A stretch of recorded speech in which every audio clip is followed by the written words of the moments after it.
Hello guys, magandang mapagpalang araw po. So yun, nagbabalik po si Michael Vlog. So intro muna po tayo.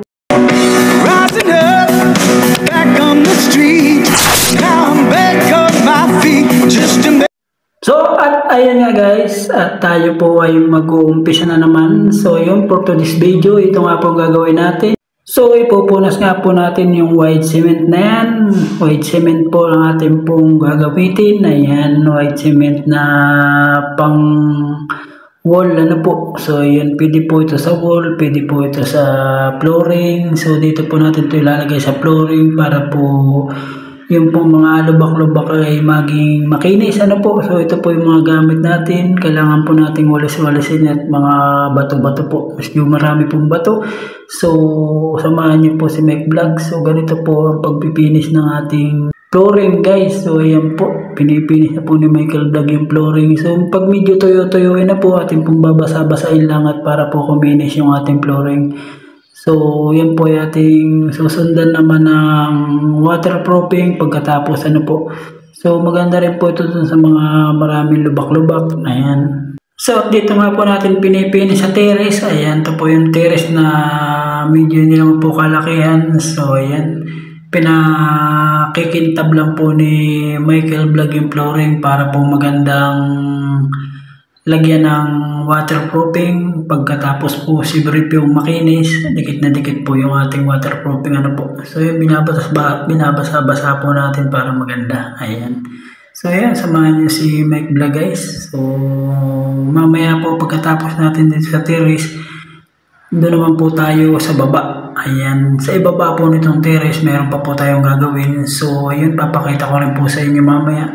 At ipapakita ko rin po sa inyo kung paano natin pinturahan ng waterproofing ano po. So, ayun guys, samahan niyo si Mike Vlog na naman sa kanyang mga gawain sa araw-araw ano po. So, at nagpapasalamat din po pala ako sa inyo, lalo-lalo na po sa lahat ng mga subscriber ko dyan. Thank you so much po sa inyo lahat sa pag-like and share. Thank you po talaga, lalo-lalo na sa aking mga viewers na masuging manonood na po. So, ingat po kayo kung saan man po kayo naroon ngayon.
So at naghahalo naman nga po tayo ng white cement. Ayan po. So ipupunas naman po natin to sa ibaba. So kailangan po lang natin ng panghalo. So ganito po yung panghalo natin. Ayan. So ito po yung atin naman pupunasan sa ibaba guys. So nakikita nyo guys. Ayan po.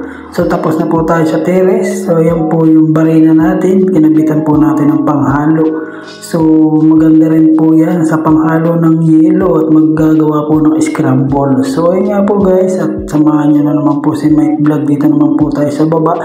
So gumamit na nga po tayo ng barina na mayroong panghalo para po mabilis at mangalay din po sa mga balasong paghahalo ng ating white cement. So ayun guys, ilalagay na natin. So tara guys. atin na pong itaktak. So, itaktak po natin hanggang sa dulo po. Ayan. So, hanggang doon po sa dulong yan. So, kakayori na lang po natin yan. So, may gamit po tayo guys na palita. So, kailangan po ay malambot na malambot lang yung halo mo. At mabilis din po tumigas yan, ating white cement na yan. So, ito po yung palita. Ayan, yan po yung palita. So, ganito lang po yan. Kakayori mo lang po yan para po nagbibilad ka lang ng palay. So, ayan po. Kailangan po natin pantayin at mamaya po ay atin namang pupunasan ng ating pang-pinis guys. So, yung pagka-pinis natin yan, pagka-pantay, atin naman papadaanan guys ng brush para maganda na po. So, pupunasan din po natin ng waterproofing yan. So, ipapakita ko rin po sa inyo mamaya pagkatapos ni Michael Black mag-pinis ng ating nilagay na white cement po.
So, ayan na nga guys, at tapos na natin. So, ayun, at atin naman pong hahaluan niya ng waterproofing. So, samahan niyo na naman si Mike Vlog guys maghalo ng waterproofing. So, ganito po ang paghalo ng waterproofing. So, ganito po guys. So, haluin nga muna po natin. Nasa balde po yan. So, ito po yung waterproofing natin guys. Haluin po natin para po siya ay gumanda yung nasa babaw. Yan po yung waterproofing natin. Ayan. Waterproofing. Ayan po. So, pang wall po yan. Pwede sa wall at pwede rin po sa ating mga flooring. At ito nga po sa flooring yung ating pipinturahan ng ating waterproofing. So, ganito lang po yan. So, brush lang po yung gamit. So, pwede rin po kayong gumamit ng roller na isa. So, gusto ko pa po yung brush para po maganda yung padaan po. So, brush muna po yung ating gagawin. So, mamaya po ay kakapal-kapalan natin ang punas ng waterproofing. So, samahan nyo si Mike Vlog magpunas ng waterproofing. So, ayun nga guys. Bakit po ba pinupunasan natin ng waterproofing? So, actually guys, so ganito lang po yan. Kaya po pinupunasan natin ng waterproofing para po yung mga moist ng tubig sa ilalim ay hindi po siya basta-basta papasok.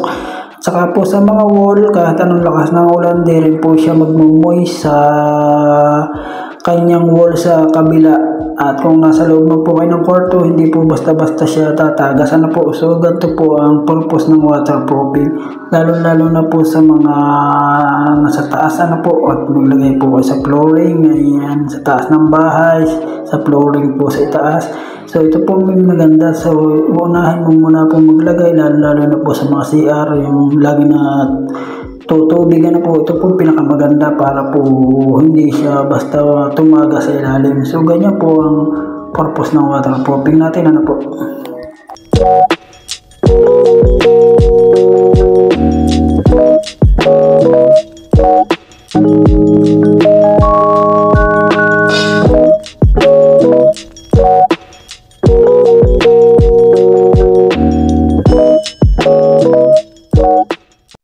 So at ayun nga guys, hanggang dito na lang po ang vlog ni Mike Vlog. So ingat po kayo kung saan man po kayo sulok ng mundo naroon ngayon. So ingat po, God bless po sa inyo lahat. So for watching.